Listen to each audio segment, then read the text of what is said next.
Ladies and gentlemen, fellas, welcome back to the channel and the podcast. Today, we are going to be breaking down some of the do not draft, some of these guys that you don't want on your rosters when you're drafting. If you're in this position, take another running back at that position or just go for a totally different position, wait on the running back. Hopefully, you're getting your running backs early if you've been tuning into a lot of my content, but we're going to be breaking down a couple of honorable mentions, but mainly deep diving on 3 to 4 running backs that you should not be drafting in your drafts. Again, choose something else, anything else in that range. Welcome if you're brand new here. My name is Sal. I cover fantasy sports in a variety of different areas, and right now we're buckling down in this video, getting ready, attacking the fantasy football 2020 season. We have loads of stuff, upwards of 70 to 80 videos already in a playlist for the 2020 fantasy football, all free on YouTube right here. And there's going to be even more as we approach the midway point of September when the games actually kick off, preparing you for your drafts, winning you money, beating your league mates, all that type of stuff right here on this channel. So I'm excited to get into this video today. Last week we did a must draft running back videos. We're doing videos every single day on this channel, so be sure to check out some other ones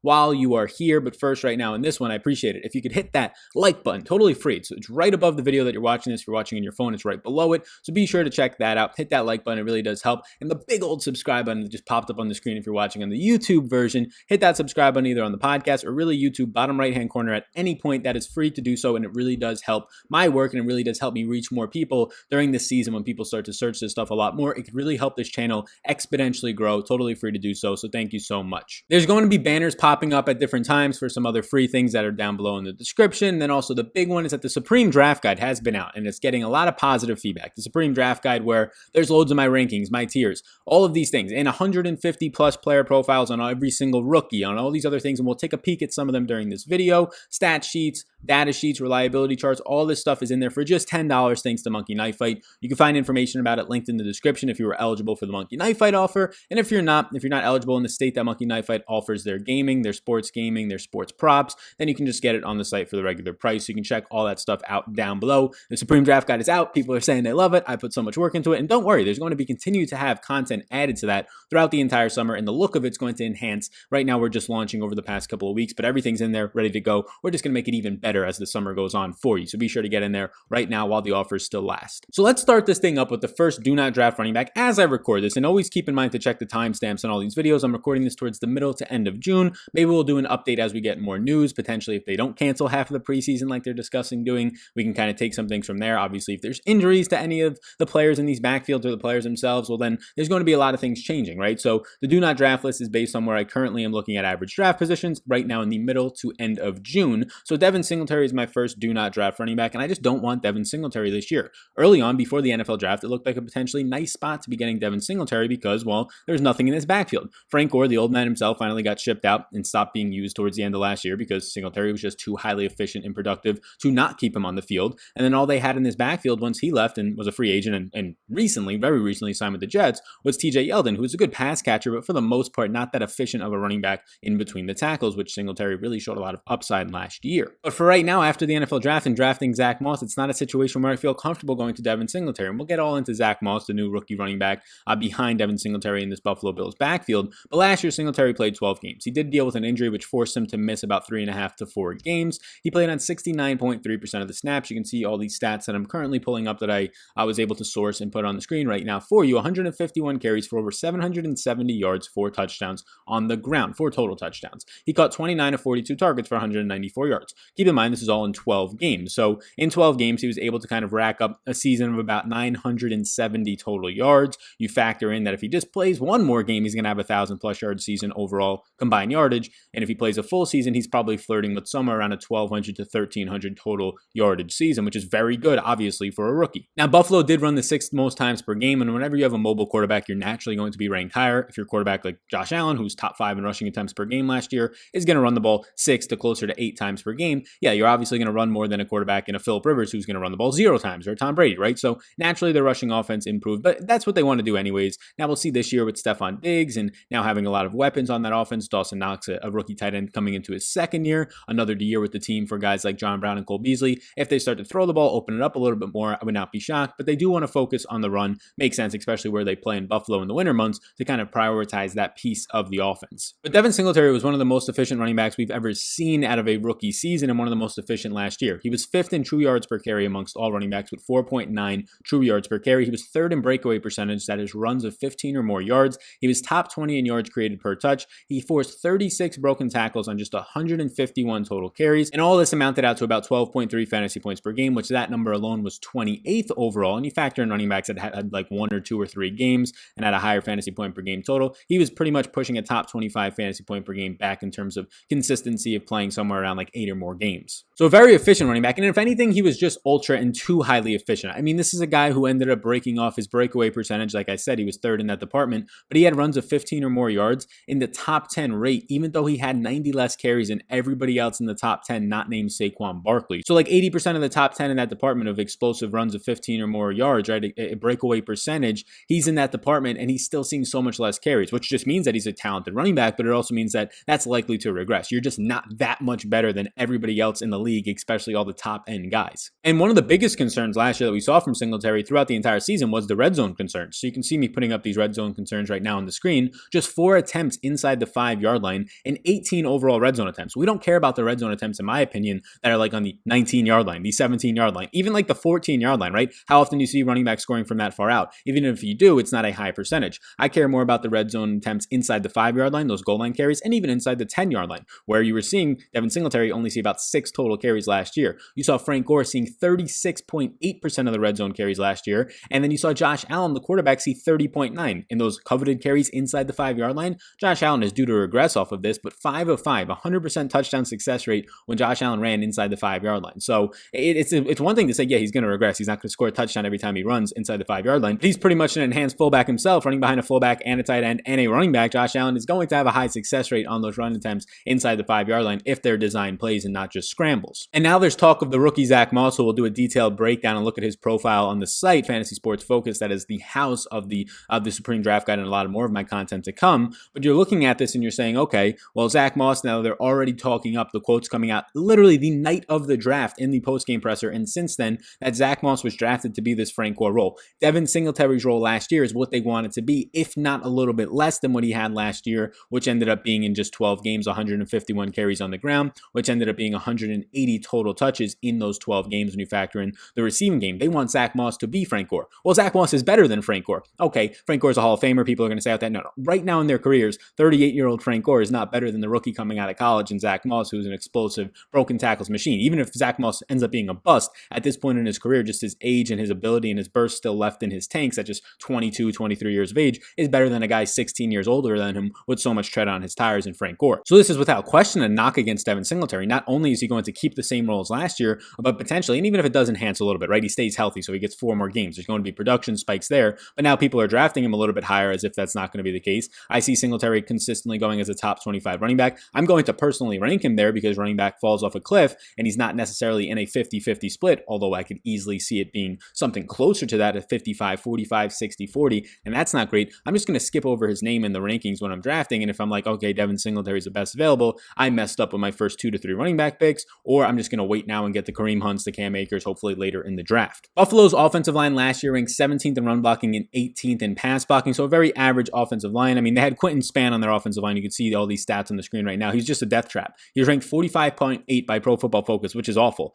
He was ranked 271st overall in run blocking. That is not good on your offensive line. Now, guys like John DeFelicio, Mitch Morris, Deion Dawkins, they were in the low 60s, so on average, they propped up their offensive line a little bit better. So it was really being held down a lot by Spain, so it's not as bad of his offensive line as it seems, which it kind of ranked out as average last year. Now, let's see, did they do anything in the offseason to improve this offensive line? And yes, they did via free agency. So in free agency, they do some things, nothing insane outside of obviously signing Stephon Diggs, the big one, which they gave up draft picks for, but they add some interior offensive lineman depth in Darrell Williams and Evan Boehm, so hopefully that helps the offensive line a little bit. The Stephon Diggs addition was the big one. Now maybe you'll target more downfield. You have a technician route runner. Josh Allen was the number 1 accuracy quarterback between 10 and 15 yards, 10 and 20 yards last year, so everybody thinks he's an accurate deep ball and short passing, sure, but he was very accurate in that 10 to 20 range, which a technician like Stephon Diggs, who's also a deep threat, but one of, if not the best route runners in the league, will work a lot in that 10 to 20 range, which I think is going to be a nice mesh together, in my opinion. They end up getting rid of some running backs, the notable one that we talked about, Frank Gore. But then in the NFL draft, they replaced that Frank Gore with the backup running back now to be Zack Moss,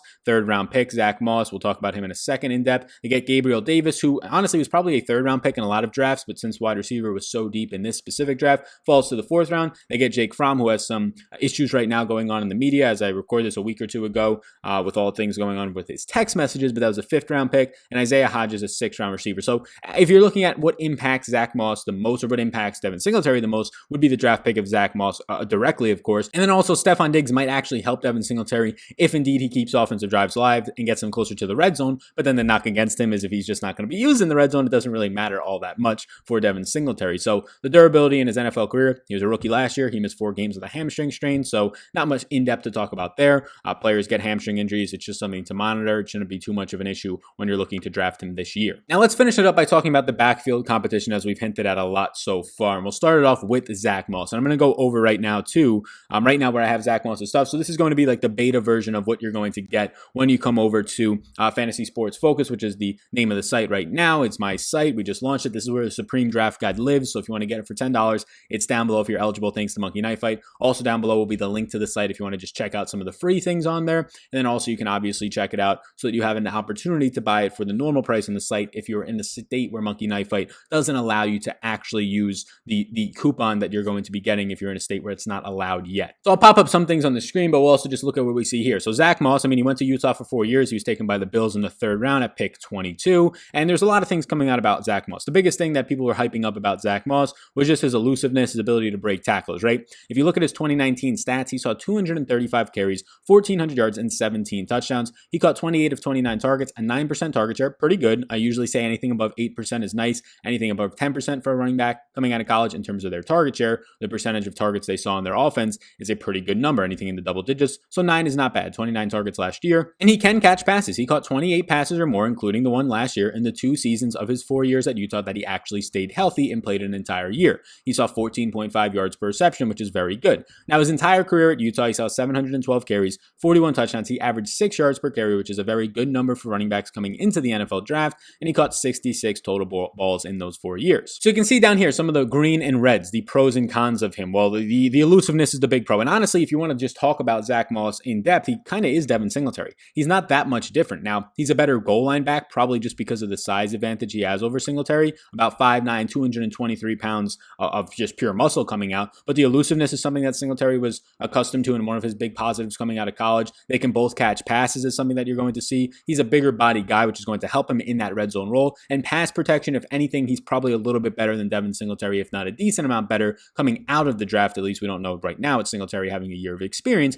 but coming out of the draft, he profiles out to be a good pass catcher, a guy who can pass protect, and a good red zone ability back, and obviously can be worked in between the 20s as well. So not a good compliment if you're talking about something that won't directly impact Singletary's workload. No, this is a guy who has a very similar skill set and will impact him. Now, if you want to look at some of these red things here and what the downsides of him are, pretty much the downsides of Zach Moss and what you're going to get is that he's a little bit slower. So it's very similar to Devin Singletary, not a guy who's all that fast, as you can see right here. He dances often, so this is going to be like your Saquon Barkley issues, guys who try and find that hole. Joe Mixon to an extent, although Joe Mixon kind of cured that last year. And then his age. I guess you can say age because he's coming out at about 22 and a half years old by the time the season starts. A lot of running backs, you would like to get them at 21. Jonathan Taylor is going to be 21 years old. So it's not a major issue for fantasy football this specific year, which we're talking about. But if you're just talking about the actual lifespan of him, he might only have like 3 or 4 more years of his prime before he starts to turn 26. And then things start to get a little bit interesting for running backs in the NFL. So that's Zach Moss. The only other real depth there is going to be TJ Yeldon, who played in 4 games last year. He only played 52% of the snaps in those games, mainly when Devin Singletary was injured. He's a pass catcher. In those 4 games, he caught 13 balls.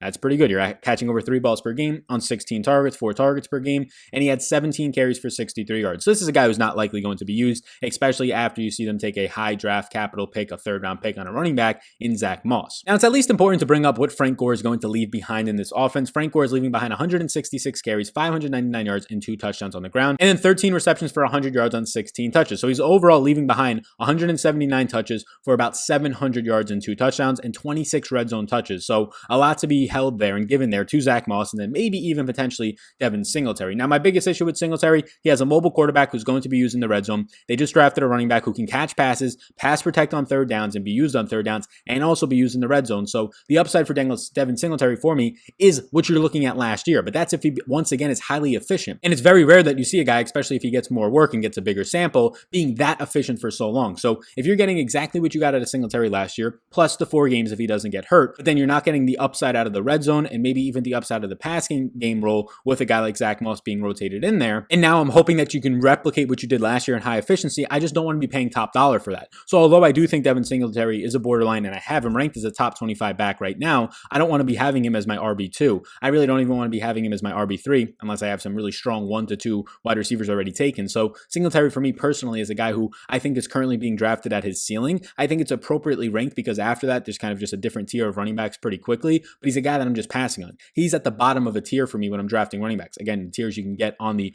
Supreme Draft Kit linked down below. And usually when I'm towards the bottom of the tier, I don't want to be taking the last guy in a tier because I'm not getting as much value there. That's how I view Devin Singletary. I'll wait till the next tier of running back or just draft from a different position. My next do not draft running back is the Green Bay Packers running back Aaron Jones. And I kind of did a specific video on Aaron Jones that recently came out. So if you want to skip past this part, if you've already seen that video, or if you want to just get a little bit more information on that, you can stick here. You can check out that video as well. But Aaron Jones last year, he finished as the RB2. I mean, just naturally, I don't think anybody thinks Aaron Jones is going to finish as the RB2 yet again. And what you had him last year was 62.6% of the snaps, 236 carries for over 1,000 yards and 19 touchdowns. And then he caught 49 balls. So a very nice pass catching role in 16 games, played the whole season, 49 receptions on 69 targets for 474 yards. So what you ended up getting was 17.8 total touches per game, which was both your receptions and your carries on the ground. That ranked 10th in the NFL. He was 11th in red zone carries. And then you ended up seeing him ranked 8th behind the offensive line. So he had the 8th best offensive line. So you're getting a guy who was only 10th in opportunities per game and 11th in red zone touchdowns, but he finished first with McCaffrey with 19 touchdowns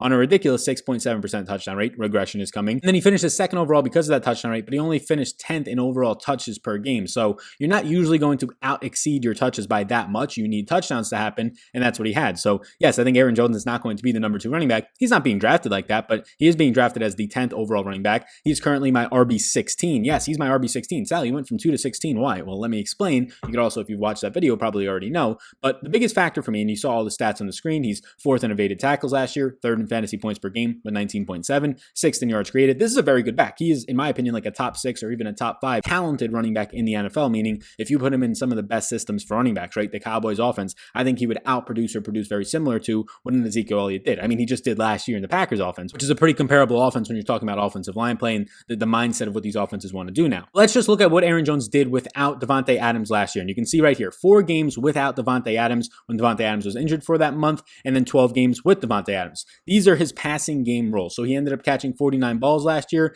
In these 4 games, he ended up seeing 5.5 receptions per game in those 4 games alone. So he caught 22 of his 49 passes in just 4 games. He ended up seeing during that time all of his touchdowns in just those 4 games. He ended up seeing 3 of his touchdowns, the only 3 receiving touchdowns that he saw. And he averaged 70 receiving yards per game compared to just 16.2 when Davante Adams was on the field. He saw 6.75 targets per game. So let's call it 6.8, close to 7 targets per game without Davante Adams. He was playing out wide at receiver against the Cowboys. He scored from out wide. He was playing in the slot. He was playing out of the backfield. He was all over the field. They were using him like they should. And then they just stopped for some reason because Adams comes back. But he was only seeing 3.5 targets per game. So his targets doubled in the 4 games without Adams. His receptions more than doubled, almost tripled from 2.3 to 5.5. And his fantasy points per game for PPR went from 16.6, a very solid number, to 29.8. So that 1 month of the season spiked Aaron Jones' upside. And he has the ability to. He was absolutely fantastic in the passing game. The offense just doesn't want to use him in that way when Davante Adams is healthy. And that's proven in the other 12 games last year when Davante Adams was healthy. The guy was only catching maybe 2 passes for 16 yards a game. Checkdowns. He wasn't prioritizing the passing game. He was just an afterthought, kind of an emergency escape valve for Aaron Rodgers on some plays, which Rodgers was throwing the ball away, was trying to extend plays and not really looking for check down options. He either wanted you on that play because you were factored into the play, or if you were an afterthought in the play, you weren't getting it. So that's a major head scratcher because he ends up seeing pretty much half of his passing game production on a 16-game season in just 4 games when a guy is not on the field. If you were to average out his splits when Davante Adams was in the games for those 4 weeks where Davante Adams was actually out, and you just said Davante Adams never missed and averaged it out, Aaron Jones would have been from the RB2 to the RB9. So he would have dropped 7 spots if Davante Adams never got hurt, if we were to say that the averages he put up in those other 12 games were for the entire season. So I'm not going to project Davante Adams to miss 4 more games, so I can't project Aaron Jones to have that good of a passing game role. And you could even see it. It wasn't just Aaron Jones. It was even Jamal Williams. Here's a split from Jamal Williams. In 3 games, because Jamal Williams missed a game last year when Davante Adams was also out, in 3 games, Jamal Williams' fantasy points per game went from 8.3 to 18.4 PPR when Davante Adams was out. He went from seeing only 16 receiving yards per game to 24. He ended up seeing just 2.5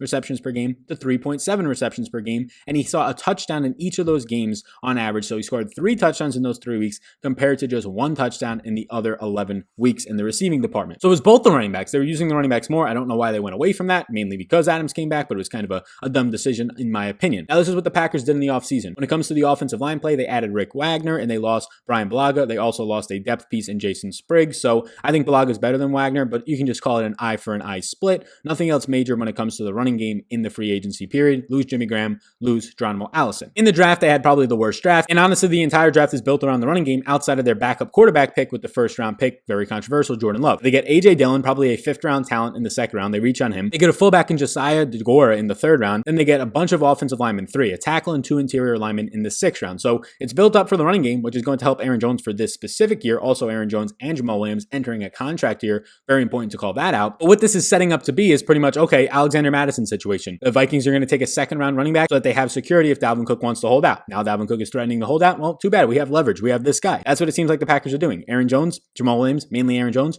You're very good. You're about to hit free agency. We need more leverage. We go get A.J. Dillon and we put him with our second round pick. So now we have some sort of leverage and a lot more leverage on you, even though they already have leverage. So A.J. Dillon is a big threat. A.J. Dillon is likely going to be involved. It doesn't mean he's going to see 20 carries a game or even 10 carries a game, but if A.J. Dillon sees 5 or 6 touches a game, and you still have Jamal Williams factored into the games as well, because he's a good part of this offense, especially in the pass blocking department and receiving game. And now maybe A.J. Dillon gets 4 or 5 touchdowns on the ground. So the already natural regression of cutting maybe even your touchdowns in half from 19 to, let's just call it 9 touchdowns or 10 touchdowns this year for Aaron Jones from just natural regression alone. And now maybe due to A.J. Dillon, you lose another 2 or 3. So you're going from 19 touchdowns to let's just call it 7 or 8 touchdowns this year. And that might even be a good year for Aaron Jones. You're just dropping down my rankings when I'm projecting out players. When I'm statting out players, he's falling behind guys like Todd Gurley, who are going to have a crazy high workload. He's falling behind guys like Clyde Edwards-Helaire, who have a high touchdown upside. Even Leonard Fournette, who last year only scores 3 touchdowns on 350 touches, he's obviously due for positive regression and the direct opposite department at what Aaron Jones is looking at. So in my opinion, when you factor in that Davante Adams, I can't project him to just miss 4 games, right? He's going to be healthy at least to start the season. So the pass catching role is reduced for Aaron Jones. And then the red zone role might be hit a little bit because second round pick A.J. Dillon is back there. That does concern me. And then just the natural regression of not being as efficient overall and not scoring 19 touchdowns on the amount of touches that he saw. Aaron Jones does have a little bit of an injury history, but he missed no games last year. He was suspended in the past, and he has missed 5 games the previous 2 years in 2017 and 18 combined with pretty much knee injuries. So nothing major to look at there, especially since he was fully healthy last year. Now the backfield competition will be Jamal Williams and A.J. Dillon primarily. Jamal Williams last year, 39% of the snaps. We showed you his split earlier when Davante Adams was out. Saw some improved passing game usage in the Packers offense. 10.8 opportunities per game, 20 red zone attempts, and 6 touchdowns for Jamal Williams. He's a pretty good backup. I would say he's pretty solid in pass protection. I would say he's a very good pass catching running back, especially in the screen department. Now you can see A.J. Dillon on the screen at Boston College for 3 years. He was just a monster. In 3 years there, he ran the ball 845 times to just 21 receptions. So 21 receptions in his entire career. He's going to be very much a Brandon Jacobs-esque, the former Giants running back, if you remember him, in the early 2000s. A guy who can pick up a lot of yards in the ground, but probably not going to do all that much for you in the receiving game. Maybe he can evolve, though. That would be very nice to see him evolve into a pass catcher, because last year he caught just 13 balls on 16 targets for 195 yards. It was a less than a 6% target share. Not great, but he did carry the ball for over 300 times for 1,699 yards, 14 touchdowns, and 5.3 yards per carry. He's an absolute beast, 6 foot, 247 pounds, and he ran a 4.56. So he's kind of going to profile out like Derrick Henry, just not as fast as Derrick Henry was coming out of college. So my final take on just Aaron Jones is that, look, natural regression. It's kind of what I summarized earlier. Natural regression means your touchdowns are probably going to cut in half, if not less. Let's call it 19 to 9 touchdowns. Now you have a rookie running back they spend a high pick on. What if he steals 2 of those red zone touchdowns? Now you're looking at like 7 touchdowns, which is around where I have Aaron Jones statted for right now. You take out his role last year when Davante Adams got hurt, he goes automatically from that receiving game role, if you factor in just his averages the other games, from RB2 to RB9. That's how much of a bump he saw when Davante Adams was off the field. So I'm just putting him at RB16. It is very close. Like if he scores an extra touchdown, he'll be bumped up to like RB13 or 12 for me. But all that said, he's right now going off the board around RB10. I'm just personally not going to get there. And as we get into the next player on the board, a rookie that is getting a little bit overhyped, please do take a second of your time, hit that like button, and hit the big old subscribe button that just popped up on the screen on YouTube. If you're listening on the podcast version, please take a second of your time. Leave a podcast review, and the big thing, hit the subscribe button on the podcast platform. If you leave a review, you'll be entered into a $50 raffle giveaway. Only like 2 or 3 people do it a week, so you got like a 33% chance of winning $50. If you're watching on YouTube, you can go ahead and do that. Podcasts are linked down below. It's mainly for Apple iTunes reviews is what the giveaway is for, so you can check all of that stuff out. But please do hit the subscribe button, like button, and check out the Supreme Draft Guide linked down below. Now, let's get into Keyshawn Vaughn, the Tampa Bay Bucs pick, the 3rd round pick, the 12th pick in the 3rd round, Keyshawn Vaughn. So look, I like Keyshawn Vaughn. I liked him in the pre-draft process. He goes to Tampa, which was a very good landing spot. I was hoping Cam Akers would go there, but Keyshawn Vaughn goes there, and it was a good landing spot because there are some backs there, but it's an open backfield in terms of you're not going to Dallas like Tony Pollard last year where you already have Zeke there, and even though you're a really good running back, you're just always going to have a cap on you. No, Keyshawn Vaughn, if he performs nicely, will be the starter here. I just have concerns with if he's actually going to perform nicely and the way that they used running backs last year and who the quarterback is this year, trying to trust a shortened offseason and preseason, and now you want to trust a rookie running back with Tom Brady at year 40 when he's in kind of his curtain call of his career, just trying to get a Super Bowl to close things out. I don't think he's really going to trust that guy all that much. But Keyshawn Vaughn at Vanderbilt, he ended up playing his first 2 years at Illinois where he struggled and then transferred to Vandy. So Vandy overall, he's 23 years old, 5'10", 214 pounds. He ran a 4.51 at the combine. He has been comped to Bernard Pierce, Dalvin Cook. It's kind of all over the place with those comps, but that's coming out of college, not what they currently are. Last year, he ran the ball 199 times for over 1,000 yards and 9 touchdowns. He caught 26 of his 38 targets, and that number, that golden number I like, 10% of the team's target share as a rookie, 161 receiving yards. So he overall had around 1,200 total yards and 9 touchdowns last year. It's a good season. He carried the ball about 200 times. He had about 230 total touches, so you can see that he was sort of a workhorse in that Vanderbilt offense. Now, his overall total college career, he had 333 carries split across a bunch of different seasons, over 2,200 rushing yards and 21 touchdowns, but he also caught 51 of his 54 targets, so a high catch percentage, and he was involved in the passing game. Now, his positives, as I'm popping them up on the screen, a one-cut runner. He was in an NFL zone-style offense, and he kind of fits into that zone running scheme, and he has good speed and good vision. The concerns, he had just bad 2019 production. Like last year alone, when you're just looking from an efficiency standpoint for a college running back, 5 yards per carry is very especially when you're looking in the division that he's playing in. In the NFL, that's great, but when you're playing against weaker competition, you want to see that 6 yards per carry type of a number. That's the new 5 yards per carry when you're talking about the NFL comparisons. And I think I will call out that Keyshawn Vaughn's passing ability or his pass blocking ability, it's not fantastic. Like, it's better than what you're comparing him to and what we've seen out of Ronald Jones, but it's not superstar levels good. It's not the Jonathan Taylors and the guys getting taken early on, the Cam Akers type of pass catching abilities or pass protection abilities, in my opinion. I think it's better than what Ronald Jones currently has been showing us, but it's nothing that's levels above him to just automatically keep him on the field. I think people are blowing that out of proportion. He's a little bit slower. He's not as elusive as well, or some downsides for him. Now, what did the Bucs do in the offseason outside of Keyshawn Vaughn? Does anything really impact this overall offense for Keyshawn Vaughn entering it? Well, obviously, Tom Brady and Rob Gronkowski are going to impact that. I think as an older veteran quarterback, you're going to want some sort of stability, somebody that you specifically trust. So maybe that is Keyshawn Vaughn, but him being a rookie, inexperienced, it's going to be harder for me to see Tom Brady just automatically trust him to get him on the field more if he was to say, I want this guy. Peyton Barber leaves the team. I think he went to like a crowded backfield right now in Washington in the Redskins, so we'll see if that even holds up. So that does help Vaughn because it's Dore Ogunbowale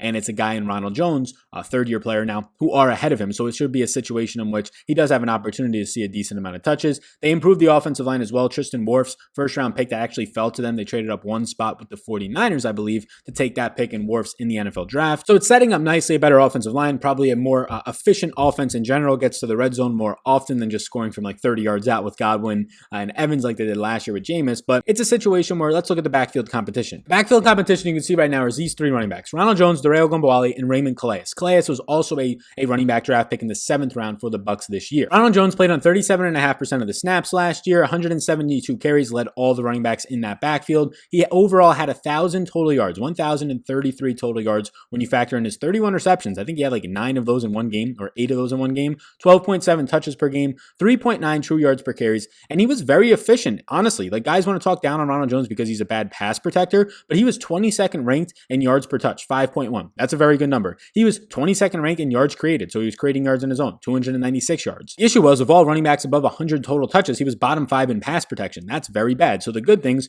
creating yards on your own, being able to just have true yards per carry being higher, so an efficient running back, those are good, but if you can't stay on the field because of your pass protection, that's bad. But this reminds me of Aaron Jones. Aaron Jones' first year in the league with Aaron Rodgers, another Hall of Fame level and one of the best of all time, GOAT debate with Tom Brady and other guys, just quarterbacks in the league, somebody that needs trust, did not trust Aaron Jones. He was not a good pass protector. Enter guys like Jamal Williams into the field and on the field a little bit more. Aaron Jones last year proved to be a very good and improved pass protector, and that's something that Ronald Jones can do, taking another leap in his career with another year in the league. And you can see the 2019 Bucs offense, right? So they use 3 running backs, 30% of the snaps to Barber, 30% of the snaps on the nose to Ogunbowale, and 37% to Jones. So Jones was the lead back in this backfield, 203 total touches, to Barber's 170 total touches, to Ogunbowale's just 46 total touches, mainly in the pass catching role. So you can see he was the lead back, and I have no reason to believe now that you have Tom Brady here, a guy who's going to need somebody you can trust, and the only thing you need right now is for Ronald Jones to actually just improve in the pass protection department. I think that Ronald Jones has a leg up, obviously, with his experience in pass protection for NFL players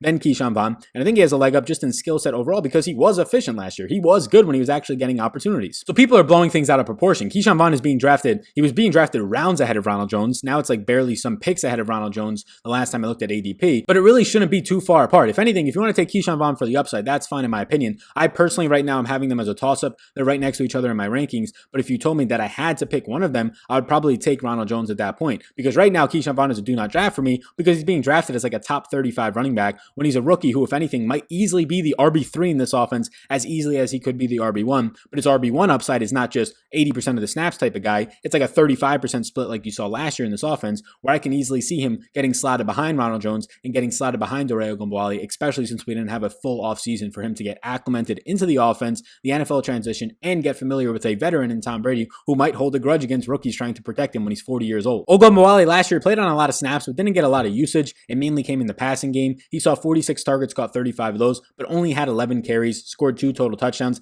6.6 yards per touch on a very small sample, right? He only ended up seeing 46 total touches on what ended up being, I believe, 57 opportunities, but 6.6 yards per touch, very efficient there. 11th in fantasy points per opportunity, mainly because of the PPR formats. He had most of his production, so he ended up getting a little bit of a bump up there in the receiving game. So I think Ogunbowale, who's already catching passes right now in Tampa, in Miami, Florida, down in that south region of Florida, he's already catching passes from the guy in Tom Brady during quarantine and all that, so I think he'll be involved. I definitely think Ronald Jones is going to be involved, and if 2 running backs are already going to be involved for, let's say, even if you want to be optimistic about Vaughn, Dario Ogunbowale only sees 25% of the snaps, a drop from last year. A guy in Ronald Jones only sees 35% of the snaps, a drop from last year. All that's left on the bone right now is 40% of the snaps for Keyshawn Vaughn. I think that's a good number, but it's not enough for me to say he's a top 35, pushing a top 30 running back right now is where he's being drafted. Not at all. Raymond Calais, I'll throw up his college profile just to give you the full sample here of the backfield. He might mainly be a special teams player if he even makes the team, but he ended up last year seeing 127 total touches, around 950 yards for 7 touchdowns,